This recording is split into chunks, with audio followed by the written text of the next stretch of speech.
어, 우리 지난주에 우리 세례요한 탄생을 보았지 않습니까?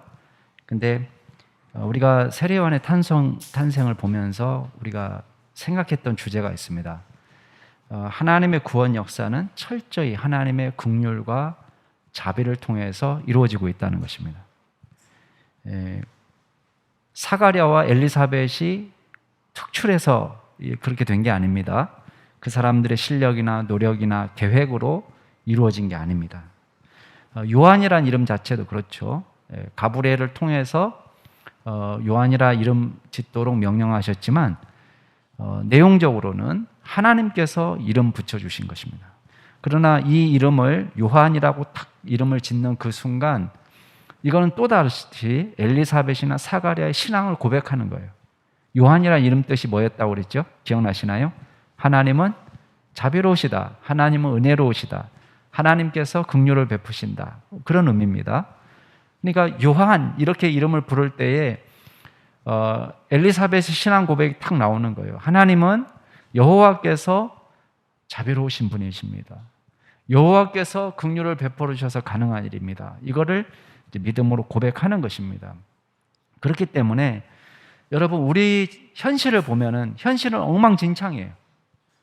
현실을 보면은 소망이 없을 때가 있습니다. 그렇지만 그럼에도 불구하고 이런 현 상황 속에서 구원을 베풀어 주시는 하나님이시다. 이거를 우리가 고백을 하는 것입니다. 우리의 한계가 하나님의 한계는 아닙니다. 우리는 늘 한계를 느낍니다. 제가 여러분에게 아침에 보너스로 제주도 속담 하나만 가르쳐 드릴게요.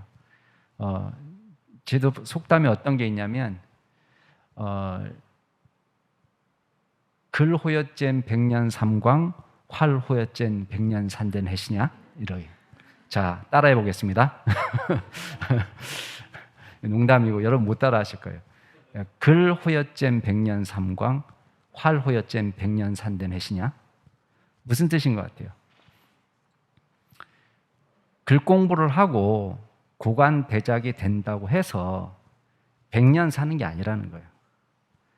또 활 공부를 하고 무예를 연마해서 대장군이 된다고 해서 100년을 살아가는 인생이 아니라는 것입니다. 여러분 우리는 아무리 인생을 열심히 살아도 우리의 한계를 만납니다. 우리가 하고 싶은 것이 많습니다. 그러나 하고 싶은 대로 모든 일을 이루며 사는 게 아닙니다. 더 안타까운 것은 하고 싶은 대로 되었다고 해도 그게 결과적으로 우리에게 유익하지 못할 때가 많습니다. 그렇기 때문에 우리가 인생 앞에서 역사 앞에서 겸손해지는 것입니다. 여러분 인생의 주인은 우리가 아닙니다. 역사의 주인은 하나님이신 줄 믿으시기 바랍니다. 이 세상 권력자가 권력을 잡고 휘두르는 대로 역사가 돌아가는 게 아닙니다. 여러분 권력을 잡은 사람도 결과적으로는 자기가 하고 싶은 대로 다 되지 않더라는 것입니다. 분명히 권력을 잡을 때는 임기 내에 이렇게 해보겠다고 생각했습니다. 그런데 돌아가는 역사가 자기가 생각하는 역사의 방향대로 흘러가지가 않습니다.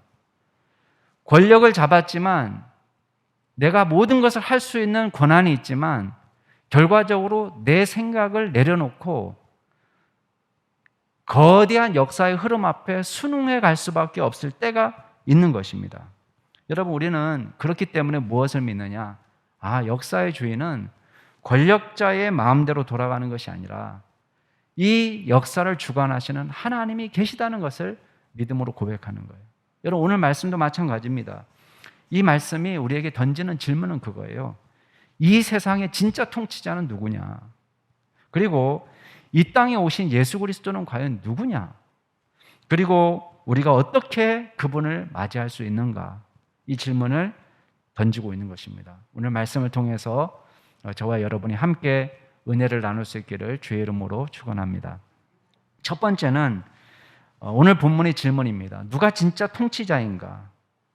여러분 아시다시피 예수님은 한없이 초라한 모습으로 이 땅에 오셨습니다. 여러분 예나 지금이나 산모가 소나 양이 있는 마국간에서 출산하는 경우가 흔한 일입니까?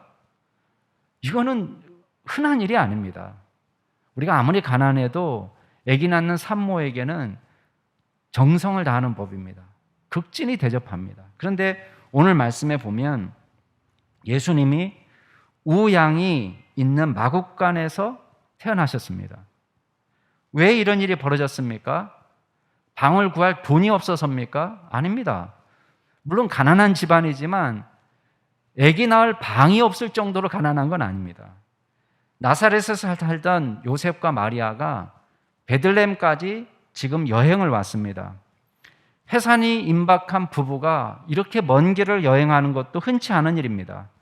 이 여행이 어떻게 시작됐습니까?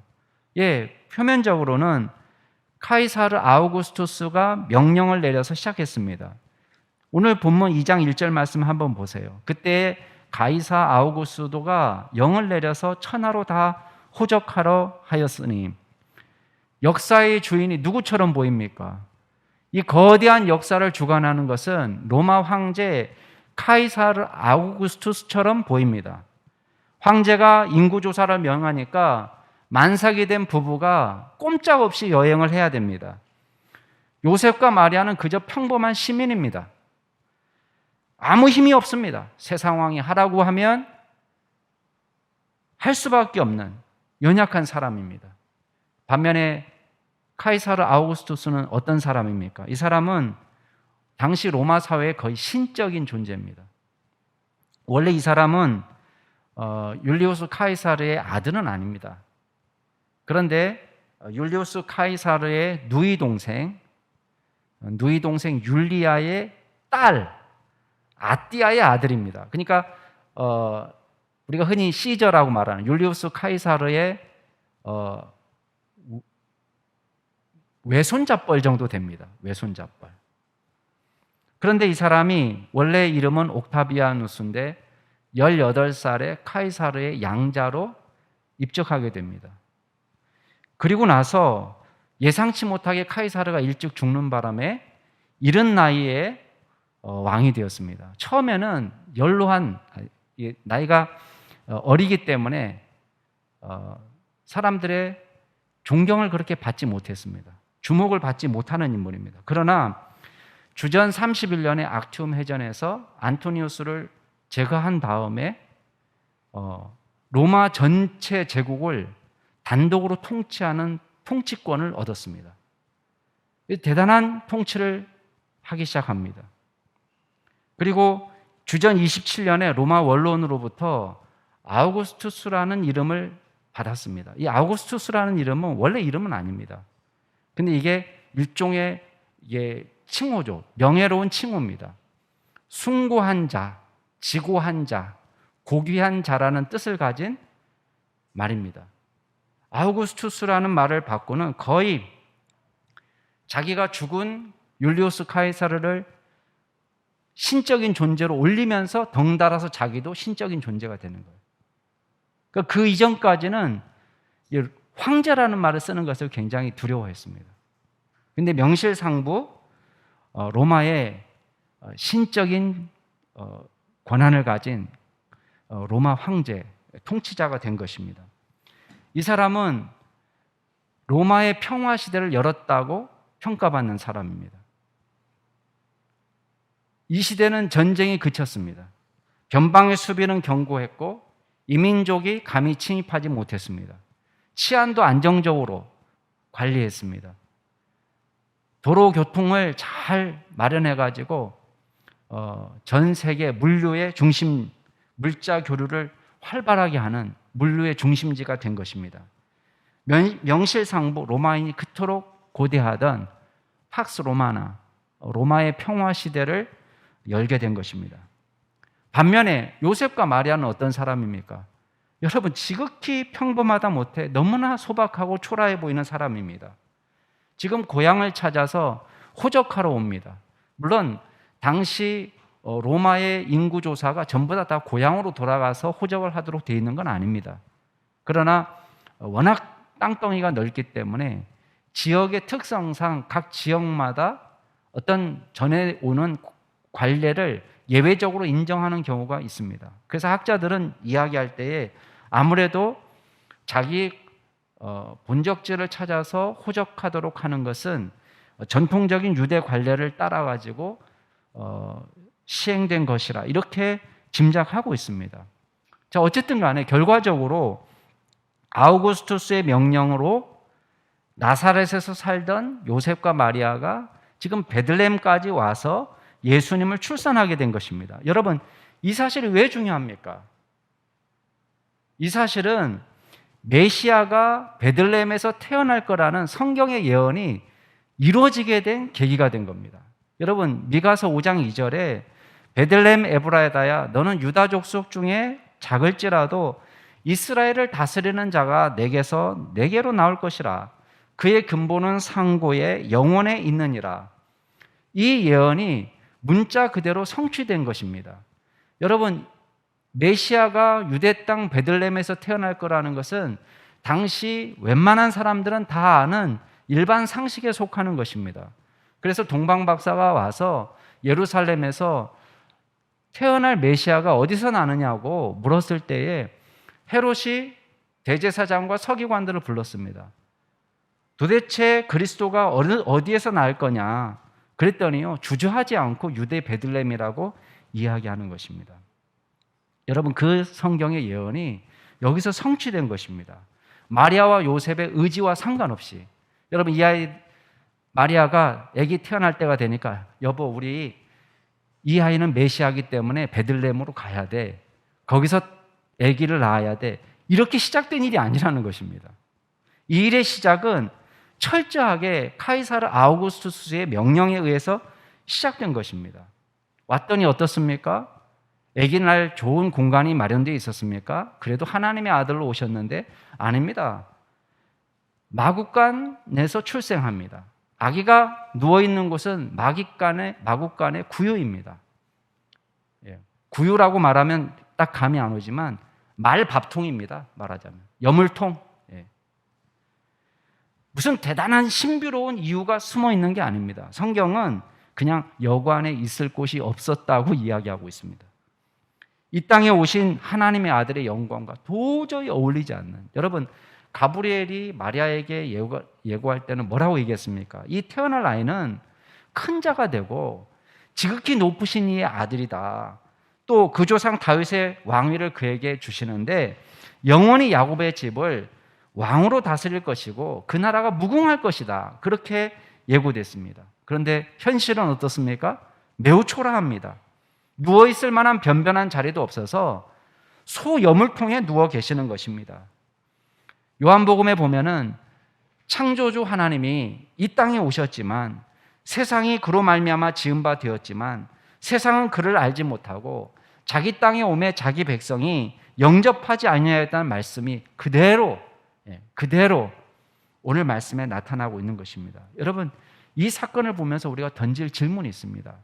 과연 이 땅의 진정한 역사의 주관자는 누구시냐는 것입니다. 여러분, 누가 봐도 이건 아우구스투스가 역사의 주관자예요. 자타가 모두 아우구스투스의 명령으로 온 천하가 돌아가고 있습니다 라고 고백할 때입니다. 그런데 결과적으로 그의 명령은 700년 전 미가를 통해서 말씀하신 예언이 성취되는 결정적인 이유가 된 것입니다. 그의 명령이 아니었다면 요셉과 마리아는 베들레헴에 오지 않았을 것입니다. 그의 탄생은 매우 초라해 보입니다. 그러나 여러분, 우리가 한 가지 기억해야 돼요.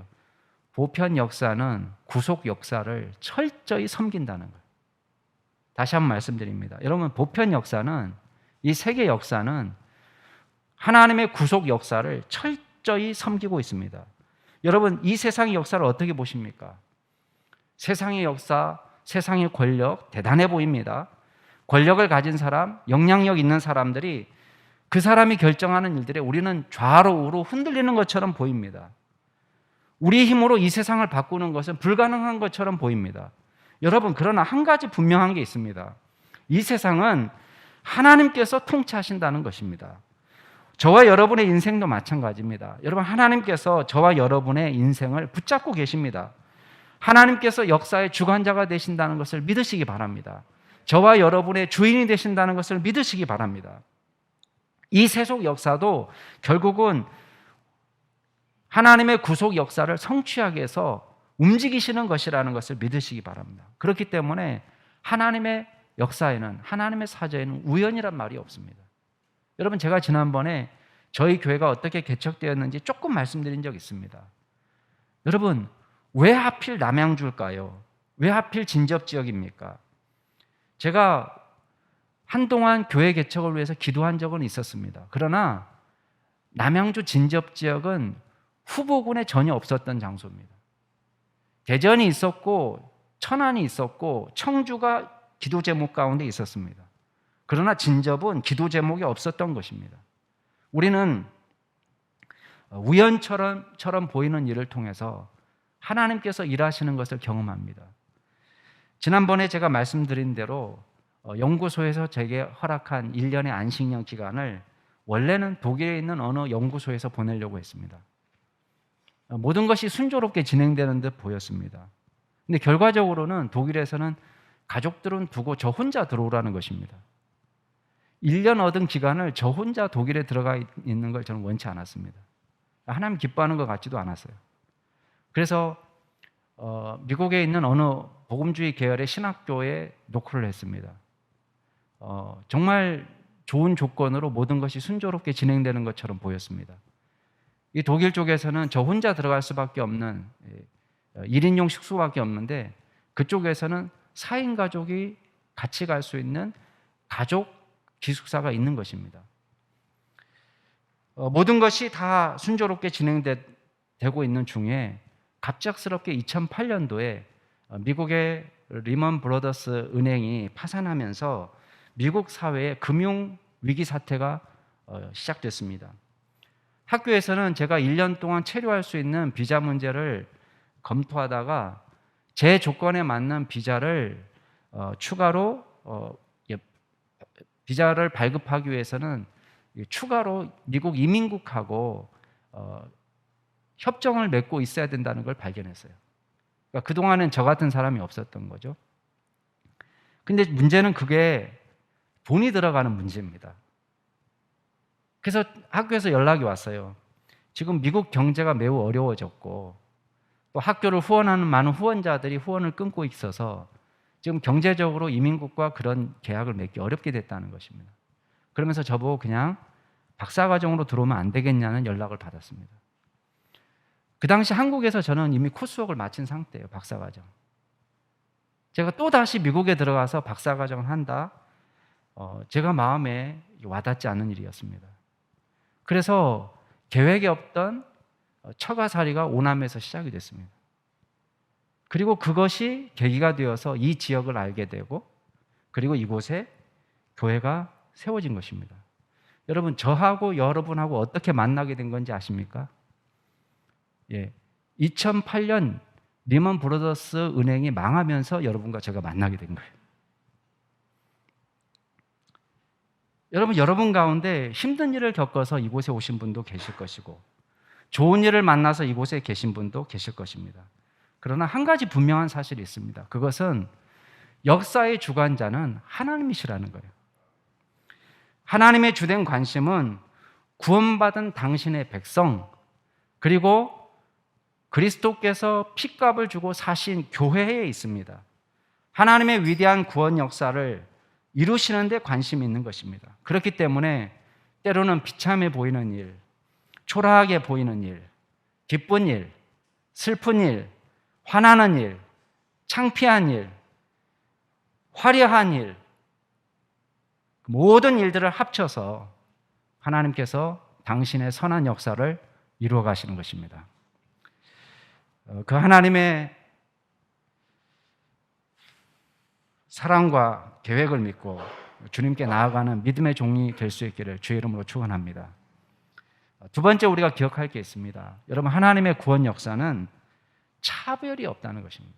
그래서 그리스도께서는 이 세상에 온 인류의 구주로 오셨습니다. 온 세상의 구주. 그리스도의 탄생 소식은 차별 없이 모든 믿는 자에게 주어졌습니다. 여러분, 예수님의 탄생 소식을 가장 먼저 들은 사람이 누굽니까? 오늘 보니까 밤에 들에서 양을 치던 목자들입니다. 여러분, 하필이면 왜 목자들일까요? 일부 랍비 문서를 보면요, 목자들을 긍정적으로 묘사하지 않습니다. 랍비들의 눈에 볼 때 목자들은 매우 부정직하고 그리고 부정한 자로 묘사되고 있습니다. 모세율법을 철저히 지킬 수가 없습니다. 여러분, 들에서 양을 치는데 무슨 제대로 씻을 물이 있습니까? 정결 예식에 따라서 손을 씻고 음식을 먹을 수가 있습니까? 또 때로는 부정한 시차를 가까이 해야 됩니다. 그리고 양을 도둑질 당했을 때에 그 도둑 맞은 양을 다른 사람의 양을 훔쳐서 채워 넣는 것으로 부정직한 일을 자행하는 사람들로 묘사되고 있습니다. 그러니까 정통 유대인들의 관점에서 볼 때 이 목자들은 부도덕한 사람, 멸시의 대상이 되는 것입니다. 그런데 오늘 말씀을 보면 예루살렘의 탄생 소식이 예수님의 탄생 소식이 예루살렘의 종교 지도자들에게 먼저 알려진 게 아닙니다. 부도덕하고 부정하다고 느껴지는 목자에게 먼저 알려진 것입니다. 참고로 마태복음에는 누가 예수님을 경배하러 옵니까? 동방 박사들이 옵니다. 이들의 공통점은 뭡니까? 정통 유대인들이 볼 때에 멸시의 대상입니다. 이런 목자들은 윤리 도덕적으로 부정한 사람들입니다. 동방 박사들은 이방인이고 이교도들입니다. 종교적으로나 인종적으로나 유대인들이 혐오하는 대상입니다. 근데 오늘 말씀에 보면 천사가 두려워하는 목자들에 이렇게 말합니다. 여러분 10절부터 12절까지 한번 같이 읽어볼까요? 10절부터 12절 같이 읽겠습니다. 시작. 천사가 이르되 무서워하지 말라. 보라, 내가 온 백성에게 미칠 큰 기쁨의 좋은 소식을 너에게 전하노라. 오늘 다윗의 동네에 너희를 위하여 구주가 나셨으니 곧 그리스도 주시니라. 너희가 가서 강보에 쌓여 이 위에 놓여 있는 아기를 보리니 이것이 너희에게 표적이니라 하더니, 먼저 아기 예수의 탄생을 뭐라고 표현하고 있습니까? 온 백성에게 미칠 큰 기쁨의 좋은 소식이라, 이렇게 말씀하고 있습니다. 온 백성에게 미칠 큰 기쁨의 소식. 여러분, 유대인들뿐만 아니고 특정한 부류의 사람들에게 뿐만 아닙니다. 빈부귀천, 남녀노소, 동서양을 막론하고 모든 백성에게 큰 기쁨의 좋은 소식이 된다고 말씀하고 있습니다. 여러분, 예수님께서 베푸시는 구원은 우리가 생각할 때 가장 큰 한계라고 느끼는 그 모든 것들을 초월합니다. 오순절날 성령 강림의 역사가 나타나고 그리고 많은 사람들이 몰려왔을 때에 베드로가 이렇게 설교합니다. 누구든지 주의 이름을 부르는 사람은 구원을 받는다. 여기 차별이 없는 것입니다. 누구든지 그 몰려온 많은 사람들이 유대인들만 있는 게 아닙니다. 누구든지 주의 이름을 부르는 자는 구원을 받는다. 너희가 회개하고 예수 그리스도의 이름으로 세례를 받고 죄 사함을 받으라. 그리하면 성령의 선물을 받으리라. 여러분, 복음은 누구에게나 열려 있습니다. 어떤 부모에게서 자랐는지, 어떤 가문 출신인지, 어떤 죄를 지으면서 살았는지, 복음은 그걸 물어보는 게 아닙니다. 단 저와 여러분에게 주의 이름을 부르는 자는 구원을 받는다. 누구든지 회개해서 예수 그리스도를 믿고 세례를 받으면 죄 사함을 받는다. 그리고 성령을 선물로 받는다 라고 말씀하고 있는 것입니다. 여러분, 본질상 우리가 진노의 자녀고 우리 안에 선한 구석이 조금도 없지만 사망의 저주에서 절망할 수밖에 없지만 저와 여러분을 통해서 온전하게 하나님의 백성으로 만들어 주시는 것입니다. 이게 복음입니다. 왜 그리스도의 탄생이 우리에게 기쁜 소식이 됩니까? 여러분, 오늘 11절 말씀에 보면은 예수님을 뭐로 소개하고 있느냐? 구주가 나셨다. 그렇죠? 구주. 그리고 그 구주는 그리스도 주님이다. 자, 구주라는 말을 썼고 주님이란 말을 썼습니다. 여러분, 사실은 이 구주라는 말이나 주님이라는 말이나 원래는 종교적인 용어가 아닙니다. 구주라는 말은 정치적인 의미에서 해석될 수 있는 말입니다. 이스라엘 백성들이 로마 압제하에 있을 때에 자신들을 해방시켜줄 정치적 메시아를 기다리고 있습니다. 특별히 다윗 왕조가 몰락이 되고, 그리고 현재 통치하는 헤롯 왕은 다윗 왕조와 거리가 먼 사람이에요. 거듭되는 외세의 침입 속에서 이스라엘 백성들은 정치적인 억압을 당하고 있었습니다. 그렇기 때문에 당시에는 로마 황제가 왕림한다, 그 자체를 복음이라, 굿뉴스라고 부르고 있었습니다. 그리고 로마 황제를 사람들이 뭐라고 불렀냐? 로마 황제에게 구주라는 말을 썼고 로마 황제에게 주님이라는 칭호를 붙였습니다. 로마 제국의 진짜 평화를 가져온 인물, 그 로마 황제에게, 아우구스투스에게 구주, 주님이라는 말을 붙이고 있는 것입니다. 정치적인 의미예요. 그러나 여러분 기억할 게 있습니다. 로마가 주는 평화가 진짜 평화가 아니라는 거예요. 그렇다고 유대인들이 고대하던 그런 정치적인 메시아가 이스라엘의 나라의 주권을 회복시키고 다윗 왕조를 회복한다고 해서 진짜 평화가 이루어지는 것도 아닙니다. 여러분, 본문이 전하고 있는 구주라는 개념은 정치적이고 육체적인 해방을 의미하는 게 아니에요. 게다가 예수님께서는 단지 이스라엘 백성들을 외세의 억압에서 건져내시기 위해서, 경제적인 불평등을 해소하기 위해서 오신 분이 아니라는 것입니다. 만약에 그렇다면 예수님은 온 백성에 미칠 큰 기쁨의 좋은 소식이 되지 못했을 것입니다. 사가랴는 세례 요한의 탄생을 기뻐하면서 메시아의 선구자로서 그의 사명을 이렇게 예언했습니다. 여러분, 지난주에 우리가 봤지만은 누가복음 1장 77절을 보세요. 거기 보면 세례 요한의 사역은 뭡니까? 주의 백성에게 그 죄사함으로 말미암는 구원을 알게 하리니. 여러분, 메시아가 오셔서 우리에게 베풀어줄 구원의 성격이 무엇인지를 보여주는 거예요. 그게 뭡니까? 죄사함으로 말미암는 구원을 선포하는 거예요. 예수님이 이 땅에 오신 목적입니다. 바리새인과 서기관들이 예수님과 제자들이 세리들과 죄인들과 어울리는 것을 굉장히 못마땅하게 생각했습니다. 근데 그때 예수님 뭐라고 말씀하세요? 건강한 자에게는 의사가 없고 병든 자에게라야 의사가 쓸데있다. 마찬가지로 내가 의인을 부르러 온 것이 아니고 죄인을 불러 회개시키러 왔다라고 말하고 있습니다. 여러분, 우리가 생각하는 우리나라의 가장 큰 문제가 뭘까요? 한번 생각해 보세요. 사람마다 물론 경중은 서로 다를지 모르겠지만 이런 것들을 꼽을 수 있겠습니까? 꼽을 수 있겠습니다. 주변 나라들과 평화롭게 지내는 것. 또 비핵화, 이것도 굉장히 시급한 과제죠. 또 환경 문제, 경제의 양극화 해소, 다 중요한 주제 아닙니까? 남북 통일, 아직도 우리를 답답하게 하는 문제죠. 기업이 마음 놓고 사업할 수 있는 환경, 이것도 중요한 것입니다. 양질의 일자리가 창출되는 것, 이것도 중요한 과제입니다. 그러나 여러분 잘 보세요. 이 모든 문제의 이면에 도사리고 있는 진짜 문제가 있습니다. 그 진짜 문제가 뭘까요? 이 이면에 도사리고 있는 것은 단 하나도 예외 없이 죄의 문제가 있습니다. 여러분, 제도는요 이렇게 저렇게 바꿀 수 있습니다. 우리나라 뛰어난 석학들과 두뇌들이 모여가지고 어떻게 하면 제도를 이렇게 바꿀까, 저렇게 바꿀까.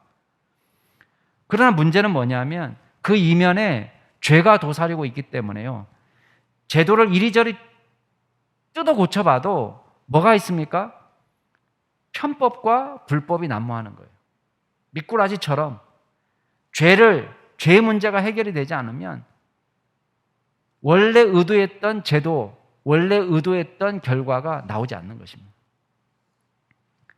날로 극대화가는 빈부의 격차를 여러분 어떻게 해소할 수 있습니까? 사람들은 노블레스 오블리주라는 말을 씁니다.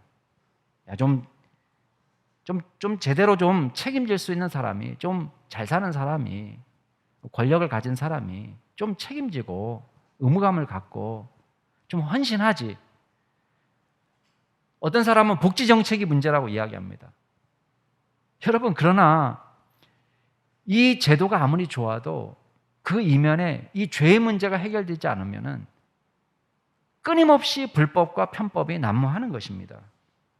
성경은 그 근본적인 문제를 인간의 죄에서 찾습니다. 죄는 사람을 가리지 않습니다. 돈 많은 사람만 죄 짓습니까? 아니에요. 돈 없는 사람도 죄 지어요. 권력자들만 죄 짓습니까? 아니에요. 권력에 상관없이 죄 지어요.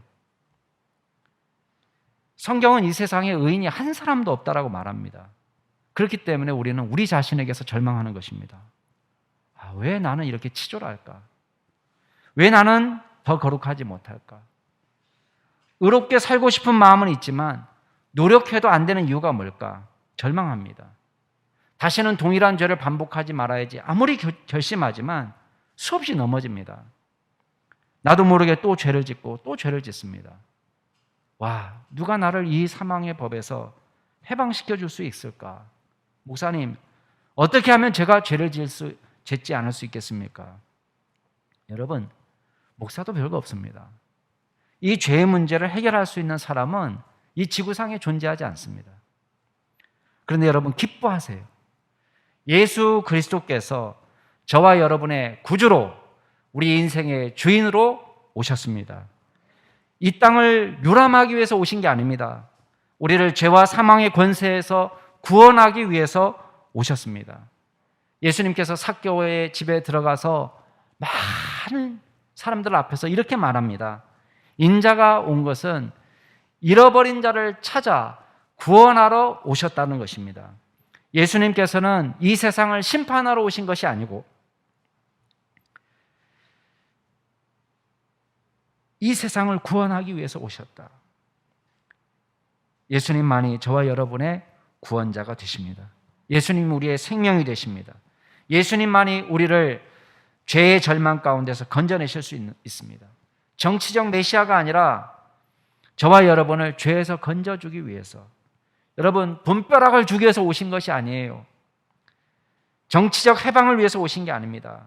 여러분, 돈벼락을 맞은 사람도, 정치적으로 해방된 사람도 예수님이 필요합니다. 왜? 예수님만이 저와 여러분을 죄와 사망의 법에서 구원하실 분이시기 때문입니다. 목자들에게 기쁜 소식을 알려주신 천사는 하늘에서 이렇게 찬양합니다. 여러분 14절 말씀 보세요. 여러분 잘 아는 말씀이에요. 같이 한번 읽어볼까요? 14절 시작. 지극히 높은 곳에서는 하나님께 영광이요 땅에서는 하나님이 기뻐하신 사람들 중에 평화로다 하니라. 여러분 왜 하나님께 영광이라고 노래할까요? 천사들이. 이 구원은 100% 하나님의 주권 하에서 이루어지는 거예요. 인간이 할 수 있는 게 아니에요. 이 아기 예수가 이 땅에 오셔서 우리의 구원자가 되시고 우리의 주인이 되신 것은 100% 하나님의 은혜에 의한 거예요. 우리가 할 수 있는 게 아니에요. 그래서 하나님께 영광이 됩니다. 땅에 사는 사람들은 하나님의 기뻐하시는 사람들 중에 평화가 임했다고 이야기합니다. 왜 하나님의 기뻐하시는 사람 중에 평화입니까? 여러분 진짜 평화는요, 돈벼락을 맞은 사람에게 임하는 게 아니에요.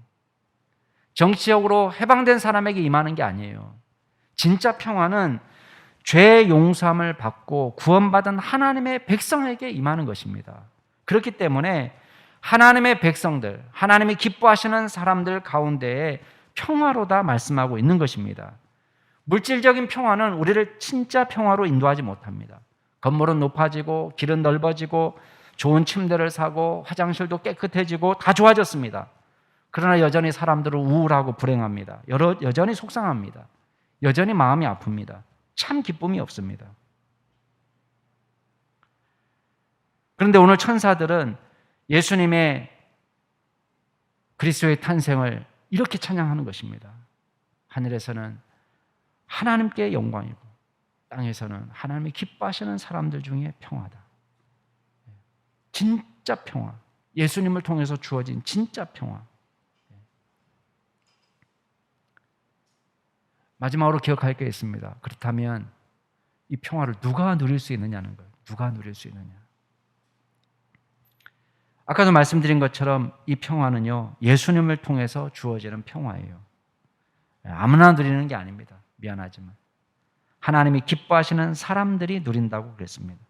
자, 하나님 기뻐하는 사람들은 구체적으로 누굴까요? 예수를 믿는 성도들을 말합니다. 그 마음에 예수 그리스도를 주로 영접하고 주의 구원을 찬양하고 감사하고 기뻐하는 성도들, 그 성도들의 마음속에 진짜 평화가 임하는 것입니다. 그러므로 저와 여러분이 마지막 결단해야 될 게 있습니다. 뭐냐면 이 땅에 오신 예수 그리스도를 구주로 영접하고 그분을 예배하자는 것입니다. 예수님이 2000년 전 유대 땅에 오셨다는 것은 역사적 팩트입니다. 그러나 역사적 팩트가 모든 사람을 자유롭게 하는 게 아닙니다. 모든 사람에게 자동적으로 평화가 임하는 게 아닙니다. 오늘 말씀 한번 보세요. 예수님의 탄생이 당시 목자들에게만 전해졌습니까? 그렇지는 않아요. 우리 마태복음 기록을 알고 있습니다. 헤롯과 대제사장들, 서기관들도 그 소식을 들었어요. 동방박사들이 예수님의 탄생 소식을 전해주었습니다. 어디에서 태어났습니까? 메시아가 어디에서 태어날 것 같습니까? 물었을 때 대제사장과 서기관들은 정확하게 미가서 5장 2절을 알고 있습니다. 유대 땅 베들레헴이라고 주저없이 이야기합니다. 근데 여러분 보세요. 동방박사들은요, 예수님을 찾아서 그 먼 길을 여행했어요. 예루살렘과 베들레헴은 얼마 정도 거리인지 아십니까?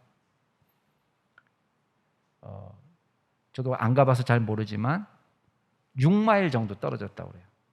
그러니까 우리 키로로 환산하면은 9km 조금 넘는 거예요. 9km. 여기서 9km면 어디입니까? 태계원쯤 되나요? 태계원? 예. 동방박사들은 아기 예수께 경배하러 가는데요. 자, 뭐 경배고 뭐고 호기심도 없을까요? 호기심? 베들레헴에서 메시아가 났다는데 9km 정도, 여기 태계원 가면 되는데 호기심으로라도 진짜 태어났나? 가보지 않을까요? 유대 땅 베들레헴이라고 얘기해 준 사람들은 정작 한 발자국도 움직이지 않습니다. 왜 그렇죠? 이 사람들은 잘 먹고 잘 살고 있어요. 왕궁에서 월급 따박따박 나오고 있습니다. 나름 재미있는 인생 살고 있습니다. 먹고 살만합니다. 안락한 생활에 취한 나머지 더 이상 하나님이 필요 없어요. 이 사람들한테는. 예배하지도 경배하지도 믿지도 않습니다. 메시아가 필요 없는 인생. 여러분, 아까도 제가 말씀드렸죠. 글 공부해서 고관 대작이 되어도 100년 살 수 없습니다. 무예를 닦고 대장부가 되어도 100년 살 수 없습니다. 근데 그 알량한 부, 안정적인 생활, 우리나라에서 제일 유명한 종교 지도자, 우리나라에서 제일 알아주는 제사장, 하나님을 만나지 못하는 것입니다. 천사들이 떠나자 목자들은 이야기합니다. 2장 15절 한번 보세요. 야, 이제 베들레헴으로 가서 주께서 우리에게 알리신 그 일어난 일을 봅시다. 시간을 지체하지 않습니다. 성경은 빨리 가서, 16절에 보니까 빨리 가서라고 말하고 있습니다. 여러분, 베들레헴이 엄청 큰 도시는 아니에요. 조그만 시골 마을입니다. 그러니까 금방 아마 아기를 찾았을 거예요. 요셉과 마리아를 찾는 일이 힘들지 않았습니다. 천사의 말대로 아기는 강보에 쌓여서 소 여물통에 누워 계십니다. 목자들이 예수님에 대한 소식을 전해줬습니다. 사람들이 놀랐습니다. 그리고 목자들은 이 펼쳐진 광경, 천사들의 이야기대로 그대로 펼쳐진 광경을 보면서 하나님을 찬양합니다. 여러분 20절 말씀 같이 한번 볼까요? 20절 시작. 목자들은 자기들에게 이르던 바와 같이 듣고 본 그 모든 것으로 인하여 하나님께 영광을 돌리고 찬송하며 돌아가니라. 아멘. 목자들이 한 게 뭡니까? 하나님을 찬양하고 감사하고 경배한 것. 동방박사도 마찬가지예요. 동방박사들이 어떤 사람들일까? 많은 사람들이 이렇게 저렇게 이야기합니다. 역사라는 책을 쓴 헤로도토스의 글을 보면은 오늘 우리가 지금 동방박사라고 표현한 이 마귀라는 사람이 어떤 존재인지를 이렇게 표현했습니다. 이 사람들은 일종의 레위인들처럼 제사장 가문이에요. 제사장 그룹인데 한때 이제 미디안 족속인데 페르시아의 속국으로 있으니까 페르시아를 전복시키려고 시도하다가 실패했어요. 간절히 아마 정치적인 해방을 고대하던 사람일 수 있습니다. 이 사람들은 철학에 능하고 의학에 능하고 또 점성술에 능하고 자연과학에 능했던 사람이라 표현하고 있습니다. 당연히 유대인이 아닙니다. 이 사람들은 이방인이에요. 외인이에요. 약속으로는 외인이고 이방입니다. 그런데 어떻게 메시아를 신앙하는 신앙을 가졌을까? 아마도 디아스포라 유대인들에게 말씀을 배웠을 것 같아요. 성경을 배웠을 것 같습니다. 그러나 이들이 메시아가 태어났다는 정보는 별을 통해서 발견한 것입니다. 그리고 예루살렘까지 여행하기로 결정합니다. 자, 잘 보세요. 무엇이 이 사람들을 움직이게 만들었습니까? 신앙이에요, 신앙. 아무것도 없어요. 예루살렘에 온다고 해서 뭐 이득되는 게 아무것도 없다고요. 근데 이 사람들은 뭘 믿었어요? 우리를 구원할 구세주가 나셨다는 걸 믿었어요. 마음으로. 그리고 여행을 감수합니다. 오늘날 여행보다도 훨씬 더 위험한 여행입니다. 목숨 겁니다. 빈손으로 움직입니까? 아니에요. 황금과 유향과 모략을 선물로 준비합니다. 무엇을 믿은 겁니까? 이 메시아는 이스라엘만의 메시아가 아니라 유대인만의 메시아가 아니라 온 세상의 구주라는 온 세상의 구주로 오신 메시아라는 믿음을 가진 것입니다. 여러분, 뭐가 더 이익이겠습니까? 살아있는 권력에게 아부하는 것이 이익입니까? 강보에 쌓여서 누워있는 아기에게 아부하는 것이 이익입니까? 인간적인 눈으로는 예루살렘에 와서 이 황금과 유향과 모략을 헤롯에게 바쳐보세요. 엄청난 칭찬을 듣고 극진한 대접을 받았을지 모릅니다. 그러나 이 사람들의 관심은 그게 아니에요. 세상 권력에 지금 관심 있는 것이 아니에요. 뭐에 관심 있어요? 온 세상의 구주로 오신 아기 예수께 관심이 있는 것입니다. 이게 믿음이에요. 이 땅에 오신 예수 그리스도를 내 영혼의 주인, 내 삶의 주인, 우리의 구세주로 영접하고 경배하는 믿음을 가지시기를 주의 이름으로 축원합니다. 사랑하는 남양주 중심교회 성도 여러분, 믿으세요. 복음은 믿는 자의 것입니다. 평화도 믿는 자의 것입니다. 우리는 우리 동네에서 예수님이 났다 자랑할 수 있어요. 얼마든지. 대제사장과 서기관들이 우리 동네에서 메시아가 오실 거다 자랑할 수 있습니다. 그것이 그 사람의 신앙은 아니에요.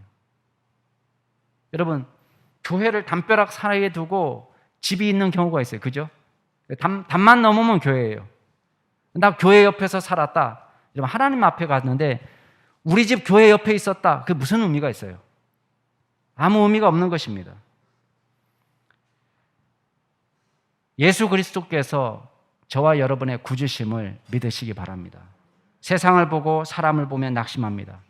거대한 권력과 역사의 흐름 앞에 무기력함을 느낍니다. 그러나 우리는 역사의 흐름 앞에서 이리저리 휘두르는 것처럼 보이지만 하나님께서 우리의 역사를 주관하시는 분이십니다. 예수님은 온 인류의 구세주가 되십니다.